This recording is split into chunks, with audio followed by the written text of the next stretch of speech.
என்னங்க? சொல்லு தங்கம். நம்ம மருமகளை நீங்களாவது கேப்பீங்கன்னு நினைச்சேன். நீங்களும் பேசாம இருக்கீங்க. இந்த பாரு தங்கம், மருமகன் நம்ம கிட்ட எல்லாம் பேசுறா, ராஜா கிட்ட பேச மாட்டேங்கிறா. அது எனக்கு நல்லா தெரியுது. தன்னை ஏமாத்திட்டாங்கிற கோபம் அவளுக்கு. எல்லாம் போக போக சரியாயிரும். அத சொல்லலீங்க. அந்த பொண்ணு காலையில போயிட்டு சாயந்தரம் தான் திரும்பி வருது. ஒரு பொம்பளையா இருந்து இது கூட உனக்கு தெரியலையே. அவ தன்னுடைய பிறந்த வீட்டுக்கு அடிக்கடி போயிட்டா நினைக்கிறேன். அப்போ தினமும் அவ பிறந்த வீட்டுக்கு போறான்னு சொல்றீங்களா? பின்ன எனக்கு என்னமோ நம்பிக்கை இல்ல. எனக்கு அந்த பொண்ணு வரா, கேளுங்க. நான் கேட்க கூடாது, நீ கேளு, அதான் முறை. அட கேளுங்கண்ணா. நீ கேளு, நான் கேட்க கூடாதுங்க. கேளு. சந்தியா,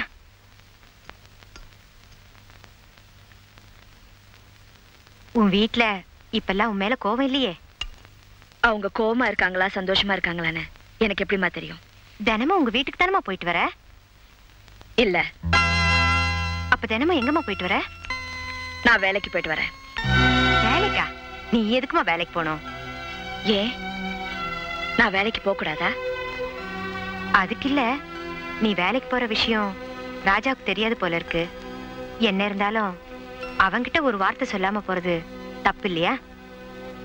என்னை ஏமாத்தி கல்யாணம் பண்ணிக்கிட்டது மட்டும் தப்பு இல்லையா?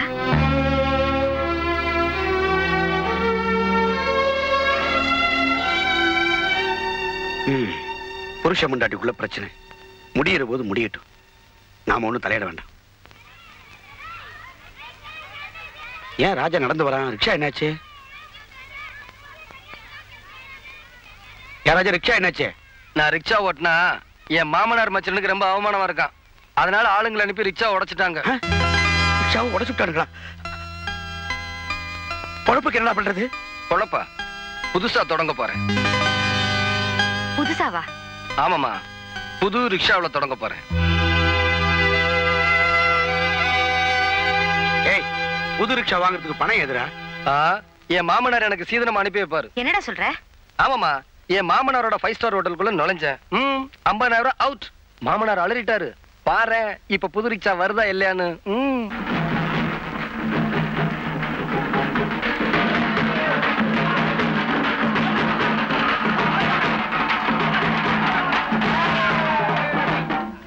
வணக்கண்ணே. வணக்கம் தம்பி. என்னண்ணே தாரத்தப்பட்டியோட வரீங்க? இதுவும் மாமனார் செலவு தானா? இல்ல தம்பி, ரிக்ஷா மட்டும் அவர் அனுப்பிச்சாரு, மற்ற செலவுலாம் நம்ம ஏற்பாடுதான். நீங்க எதுக்குண்ணே? இதையும் அவர்கிட்ட வசூல் பண்ணிடுவோம். அப்பா, நான் ரிக்ஷா ஓட்டுறதுனால அவங்க கௌரவம் குறைஞ்சிருந்தானே ரிக்ஷா உடைச்சாங்க. இப்ப நான் என்ன செய்ய போறேன் தெரியுமா? இந்த ரிக்ஷாவுக்கு பின்னால அன்பளிப்பு மாமனார் மச்சன் எழுதி அவங்க 2 பேர் போட்டோவையும் மாட்ட போறேன். இந்த சிட்டி பூரா நான் ஓட்ட போறேன்.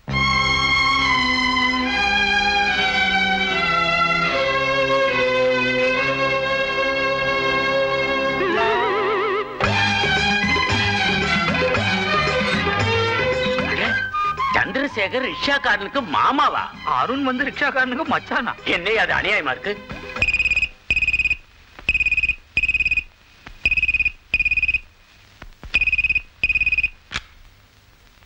சந்திரசேகர். என்ன சந்திரசேகர், உங்க மக ஒரு ரிக்ஷாக்காரனோட ஓடி போயிட்டாங்க. கேள்விப்பட்டேன், நம்பல. ஆனா நேர்லயே பார்த்துட்டேன்.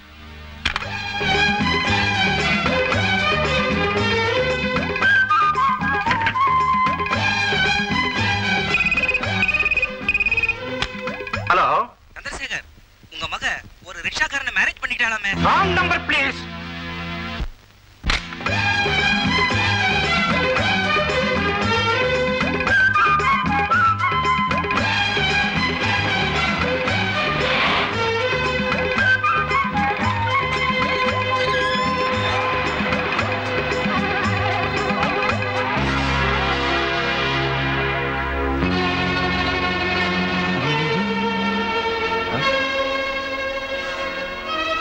ஹாய் மச்சான், நல்லா இருக்கீங்களா? போட்டோவில் நல்லா இருக்கு. எங்க அத்தையை கேட்டதா சொல்லுங்க. பாரதேசி.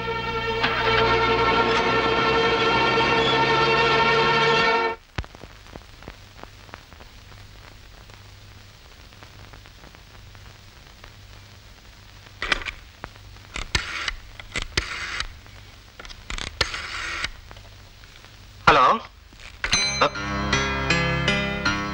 போலீஸ்க்கு போன் பண்றியா? வேஸ்ட். அவங்களுக்கு ஏகப்பட்ட வேலை. டிஸ்டர்ப் பண்ணாத. அருண். டாடி, அவன் அந்த ரிக்ஷா ஓட்டக்கூடாதுன்னு நீ நினைக்கிற. ஆனா அவன் ரிக்ஷாவே ஓட்டக்கூடாதுன்னு நான் நினைக்கிறேன். எது பெட்டர்? நீ ஓல்ட் மேன், உனக்கு ஒன்றும் தெரியாது. அவங்க அப்பங்கால உடைச்ச மாதிரி அவங்காலையும் உடைச்சிட்டா as simple as that.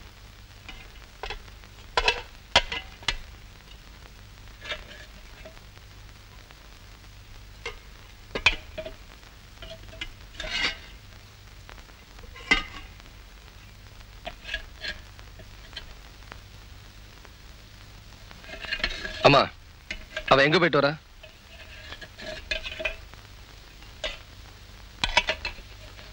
அப்பா, எங்க போயிட்டு வரா? கேட்டுக்கிட்டே இருக்கேன்ல, யாருமே பதில் சொல்லாம இருந்தா என்ன அர்த்தம்? நான் சொல்றேன். வேலைக்கு போயிட்டு வரேன். வேலைக்கு போயிட்டு வரையா? யார கேட்டு போன? யார கேட்கணும்? உன் புருஷனை. அந்த மரியாதையை காப்பாத்ததான் இந்த வீட்டுல மருமகளா இருக்கேன். மருமகளா இருக்கிறவ நான் சம்பாதிச்சு போடுறத சாப்பிட்டுட்டு வீட்டோட இருக்கணும். என் குடும்பத்துக்கு நீ சம்பாதிச்சு போட வேண்டிய அவசியம் இல்ல. வேற யாருக்காகவும் சம்பாதிக்க வேண்டிய அவசியம் எனக்கும் இல்ல. பின்ன ஏண்டி வேலைக்கு போற? உங்க சம்பாத்தியத்துல உங்களால சோறு தான் போட முடியும், அதுவும் அரை வயித்துக்கு. உங்களால வேற என்ன செய்ய முடியும்? வேற என்னடி பண்ணணும்? நான் தினமும் ஃபாரின் பவுடர் தான் பூசுவேன். அதோட விலை என்ன தெரியுமா? 100 ரூபாய். நான் எப்பவுமே ஃபாரின் சென்ட் தான் யூஸ் பண்ணுவேன். அதோட விலை என்னன்னு தெரியுமா? 200 ரூபாய். எனக்கு எப்பவுமே ஏசில இருந்து தான் பழக்கம். அதோட விலை 25,000 ரூபாய். நான் நேரத்துக்கு ஒரு Dress போடுவேன், வேலைக்கு ஒரு கார்ல போவேன். அதெல்லாம் உங்களால வாங்கி கொடுக்க முடியுமா? இதெல்லாம் வேணும்னு உங்ககிட்ட கேட்டேனா? இல்லையே. என் தேவைகளை பூர்த்தி பண்ணிக்க தான் நான் வேலைக்கு போறேன். அப்ப உனக்கு வசதியான வாழ்க்கை வேணும் இல்ல? ஷூர். நான் ஒண்ணும் பிச்சைக்கார வீட்டுல பிறக்கல. ஆனா ஒரு பிச்சைக்காரனா தான் கல்யாணம் பண்ணிருக்க. அவன் சம்பாதிக்கிற பணத்துல குடும்பம் நடத்துறவதான் பொண்டாட்டி. அதை ஏமாத்தி கல்யாணம் பண்ணிட்ட நீங்க சொல்லக்கூடாது. ஒரு பொம்பளை சம்பாத்தியத்துல சாப்பிடுறாங்கன்னு 4 பேர் எங்களை பார்த்து கேவலமா பேசணும். அதுக்காக நீ வேலைக்கு போற. முடிவா சொல்றேன், பொம்பளையா லட்சணமா வீட்டோட இரு.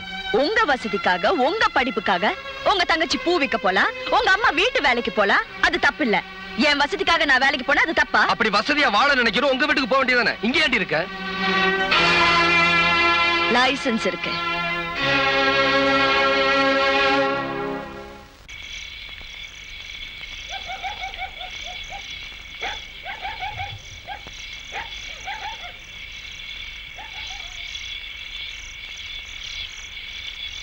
யாருக்குமே பசிக்கல?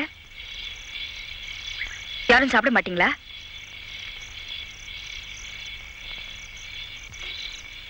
ஓகே.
இதோ பாருங்க, எனக்கு இருக்கிறது ஒரே பொண்ணு.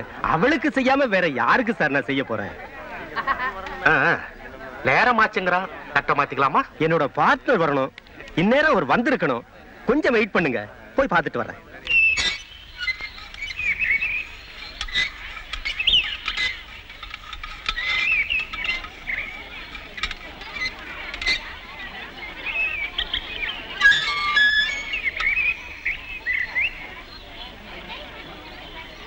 ஏன்பா 100 ரூபாய்க்கு சில்லற இருக்கா? ரிக்ஷா கரண்ட் ஏது சார் 100 ரூபாய்க்கு சில்லற? வெயிட் பண்ணு, உள்ள போய் கொடுத்து அனுப்புறேன். ஹலோ, வாடா. ஏன்டா இவ்வளவு லேட்டு? உனக்காக தான் காத்துக்கிட்டு இருக்கோம். ஆமா, என்னடா ரிக்ஷாவில் வந்து இறங்குற? வழியில என் கார் ரிப்பேர் ஆயிடுச்சுப்பா. ஏன்டா ஒரு போன் பண்ணியிருந்தா என் காரை அனுப்பியிருப்பேன்ல. நீ ரிக்ஷாவில் வர்றதை பார்த்தா 4 பேர் கேவலமா நினைக்க மாட்டாங்க? நடந்து வந்தா அதை விட கேவலமா நினைப்பாங்க. ஏய், அந்த ரிக்ஷாவை கேட்டுக்கு வெளியே கொண்டு போய் நிறுத்து. ஏன் சார், கௌரவம் குறைஞ்சு போயிருமா?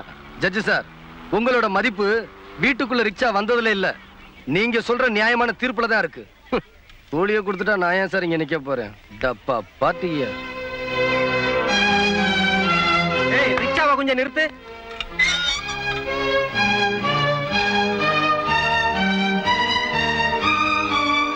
இந்த ரிக்ஷா யாருது? என்னதுதான்? உன் பேரு? ராஜா. அப்போ இந்த போட்டோவில் இருக்கிறது என்னுடைய மாமனார் மச்சனே. நிஜமாவா சொல்றீங்க? எனக்கு பொய் சொல்லி பழக்கம் இல்ல சார், அதான் எழுதி வச்சிருக்கேன். தம்பி ரிக்ஷாவை எங்கே நிறுத்தி வைங்க, இத வர்றேன். என்ன மச்சான் திடீர்னு மரியாதை கூடுது? என்ன சம்பந்தி, பார்ட்னர் வந்துட்டார் போல இருக்க. வணக்கம். வணக்கம். தட்ட மாத்திக்கலாமா? மாத்திரத்துக்கு தானே வந்திருக்கேன். ஆமா, நிச்சயதார்த்தத்துக்கு உங்களுக்கு வேண்டியவங்க எல்லாம் வந்தாச்சா? எல்லாரும் வந்துட்டாங்களே. உங்க மக அமெரிக்காவில் இருக்கா. கேபிள் கொடுத்துருக்கோம், போய் சேர்ந்துச்சா என்னன்னு தெரியல, வந்துருவா. உங்க மாப்பிள்ளையும் அமெரிக்காவில தான் இருக்காரா? ஆமா ஆமா. அமெரிக்காவில அவரு ரிக்ஷா ஓட்டுறாரா? நல்ல குடும்பம்னு நினைச்சுதான் என் பொண்ணை உங்க பையனுக்கு கொடுக்க சம்மதிச்சேன். ஆனா நீங்க ஒரு ஜட்ஜு கிட்டே போய் சொல்லிருக்கீங்க. உங்களை நம்பி எப்படியா என் பொண்ணு அனுப்புறது? என் கௌரவம் என்ன ஆகிறது? உங்க மக ஒரு ரிக்ஷாக்காரனை கட்டிக்கிட்டது கூட தப்பு இல்லையா? ஆனா இன்னும் அவனை ரிக்ஷா ஓட்ட வச்சிருக்கீங்களே, அதுதான் தப்பு. மருமகனை ரிக்ஷா ஓட்ட வச்ச நீங்க நாளைக்கு என் பொண்ண 4 வீட்டுல 10 பாத்திரம் தேய்க்க அனுப்ப மாட்டீங்கன்னு என்னையா நிச்சயம்? சம்பந்தி ப்ளீஸ். நிச்சயதார்த்தமே நடக்கல, என்னையா சம்மந்தி? தட்டலாம் எடுத்துக்கிட்டு போங்கயா வெளியே. பெரிய மனுஷனா இருக்கீங்க, வார்த்தையை அளந்து பேசுங்க, அப்புறம் ரொம்ப ஃபீல் பண்ணுவீங்க. ஃபீல் பண்ணி தான் பேசுறேன். Get lost. போங்கயா வெளியே. என்னங்கடா அது? கூலி குடுக்கறேன்னு சொன்னவனையும் காணோம், இருடான்னு சொன்னவனையும் காணோம். டேய்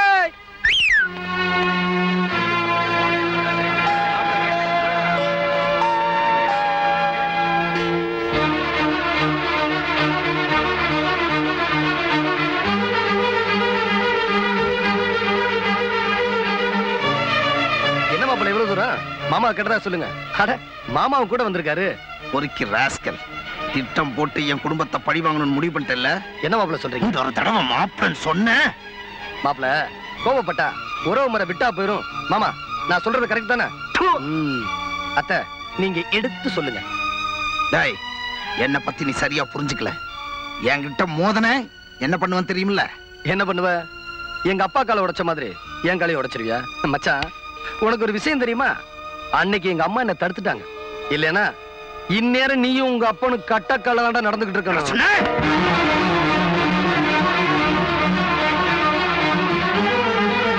மோதி பார்க்க நானும் தயார் தான்டா. மீச வச்ச ஆம்பளையா இருந்தா உனக்கு தான் அது இல்லையே. ஏற்கனவே உள்ளப்பட்ட அவமானம் பதாதா இங்கேயுமா? வர வழியில இரு, பாக்குறேன்டா உன்னை.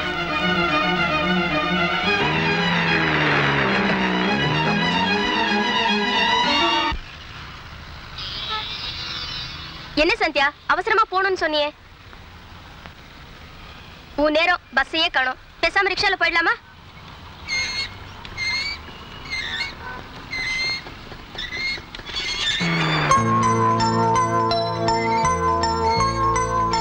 ஏ ரிக்ஷா,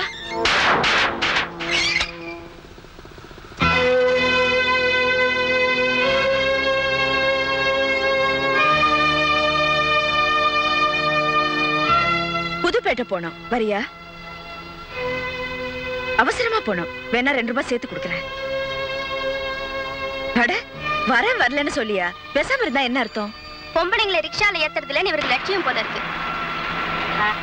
பஸ் வந்துருச்சு, வா போலாம்.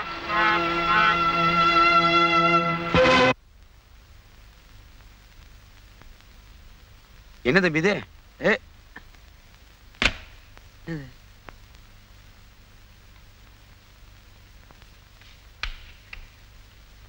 வணக்கம். என்ன வணக்கம் சொல்றேன், யாருமே பேச மாட்டேங்கிறீங்க? ஓ, உங்களுக்கு நான் யாருன்னு தெரியாது இல்ல? எனக்கு மெட்ராஸ்ல ஜவுளி கடை, ஹோட்டல், ஃபேக்டரின்னு சொத்து பத்தெல்லாம் நிறைய இருக்கு. என் பேர் சந்தோஷம். ஆனா வாழ்க்கையில தான் சந்தோஷமே இல்ல. ஐயாவுக்கு சேர் ஒண்ணு வந்து போடு. ஓ, சொத்தெல்லாம் இருக்குன்னு சொன்ன உடனே மரியாதை தானா வருது? அது இல்லைங்க, பேரு தான் சந்தோஷம், வாழ்க்கையில சந்தோஷமே இல்லைன்னு சொன்னீங்களா? அட நம்ம ஜாதி ஆச்சுன்னு சேர் கொண்டு வர சொன்னேன்.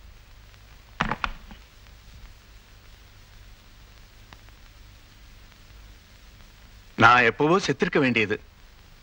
உங்க மக ராஜாவோட புண்ணியத்துல தான் இன்னைக்கு நான் உயிரோடு இருக்கேன். ஆனா அதுக்காக அவர் எங்கிட்ட இருந்து எதையுமே எதிர்பார்க்கல. உங்க குடும்பத்தை பத்தி விசாரிச்சேன். தான் நல்லா இருக்கிறத விட மத்தவங்க எல்லாம் நல்லா இருக்கணுங்கிற மனசு உங்க பையனுக்கு. ஒரு முக்கியமான இன்டர்வியூக்கு போறதை விட்டுட்டு தான் அவர் என்ன காப்பாத்தினாருன்னு தெரிஞ்சுக்கிட்டேன். என்ன காப்பாத்தாம இன்டர்வியூக்கு போயிருந்தா உங்க மகன் இன்னைக்கு ரிக்ஷா எடுத்துக்கிட்டு இருக்க மாட்டாரு. எனக்கு நல்ல ஞாபகம் இருக்குங்க. நான் உங்களை பார்த்திருக்கேன். அப்படியா? ஆமா. என் முகம் அப்படி கொஞ்சம் லேட்டா தான் ஞாபகம் வரும். பரவாயில்லைங்க. சில முகங்களை எவ்வளவுதான் நினைச்சு பார்த்தாலும் ஞாபகத்துக்கே வர்றது இல்லை. நான் வந்த விஷயத்தை சொல்லிடுறேன். சொல்லுங்க. எனக்கு 4 ஆம்பளை பசங்க, 3 பேரு கல்யாணம் பண்ணிட்டேன். பிரயோஜனம் இல்ல. என்ன சொல்றீங்க? எந்த மருமகளும் மருமகளா நடந்துக்கிறது இல்ல. எனக்கு ஒரு நல்ல மருமக வேணும். அதுக்கு தான் நான் இங்க வந்திருக்கேன். என்னங்க இது? பணக்கார வீட்டுக்கு எங்க பொண்ணு எப்படி? ஏன் ஒரு பணக்கார வீட்டு பொண்ணு இந்த வீட்டுல மருமகளா இருக்கிறப்ப உங்க வீட்டு பொண்ணு ஒரு பணக்கார வீட்டுக்கு மருமகளா வர்றதுல என்ன தப்பு? அது இல்லீங்க.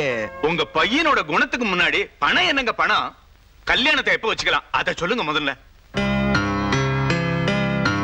எல்லாரும் கேட்டதா சொல்லு. அப்பாவை நல்லா கவனிச்சுக்கோ. ஆகட்டுங்க. அப்ப நான் வரேன். போயிட்டு வாமா.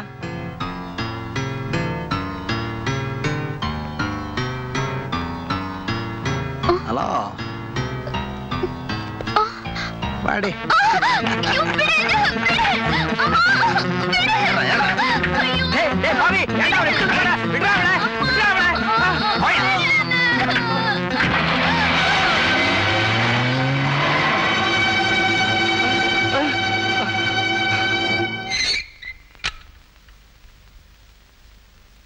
ராஜா, யார் வந்திருக்கான்னு பாரு.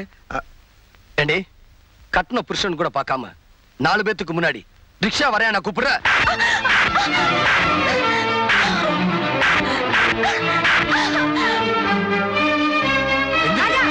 விடுமா, விடுமா. என்ன அவமானப்படுத்தணுங்கிறதுக்காக வேலைக்கு போனேன், பொறுத்துக்கிட்டேன். எனக்கு பொண்டாட்டியா நடந்துக்கலனாலும் இந்த வீட்டுக்கு மருமகளா இருக்கேன்னு சந்தோஷப்பட்டேன். ஆனா நீ மருமகளா நடந்துக்கலடி, மருமகளா நடிச்சிருக்க. போதும், நிறுத்துங்க. யாரை பார்த்து நடிச்சேன்னு சொல்றீங்க?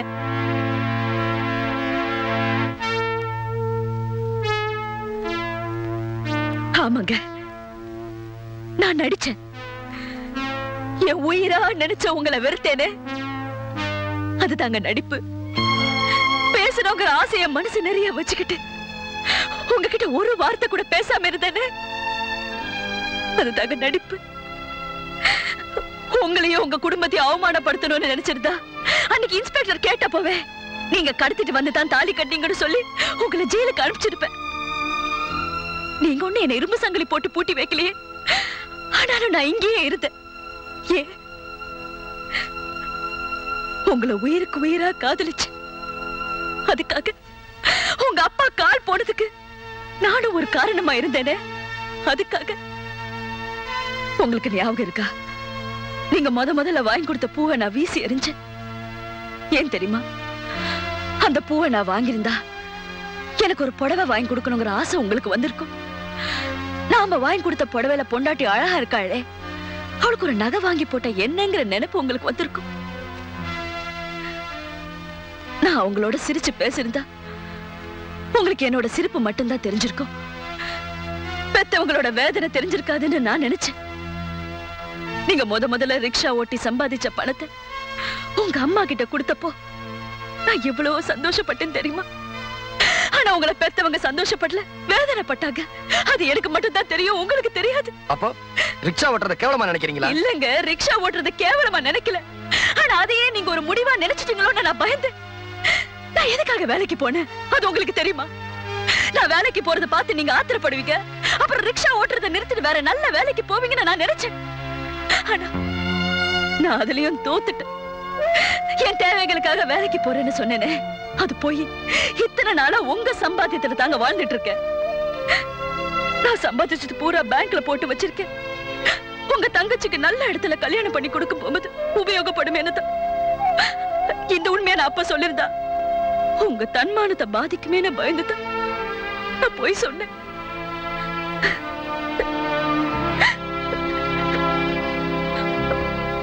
உங்களையும் உங்க குடும்பத்தை பத்தியே நினைச்சிட்டு இருக்க என்ன பார்த்து நடிக்கிறேன்னு சொல்லிட்டீங்களே.